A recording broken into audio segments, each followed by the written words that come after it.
के छ भनेर हामी देखाउन चाहन्छौँ। अहिले नि लडे, अहिले नि फेरि एकपटक रिटेक लिन चाहन्छु। यहाँको वास्तविकता के छ देखाउन चाहन्छु। जनताको समस्या तपाईलाई म देखाइराखेको छु। गोर्खा जिल्लाको यो गाउँको समस्या आजको सरकार जान्न चाहन्छन्। कार्यक्रममा हाम्रो बीचमा हुनुहुन्छ एक मुक्काले राङ्गो ढालेर भाइरल हुनुभएका वीर गोर्खालीका सुपुत्र भाइरल गोर्खे, तपाईँलाई म कार्यक्रममा स्वागत गर्न चाहन्छु।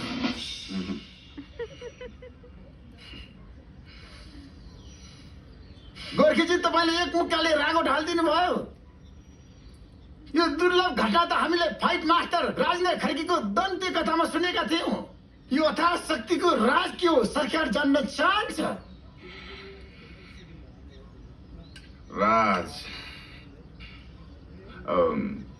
बिहान बिहान उठेर एक बटुकी मकै बाटोस्, एक ठेकी मोही, रेगुलर हो, त्यही होला। लौ सरकार सुन्नुहोस्, हाम्रो देशको अन्नमा कति अथाह शक्ति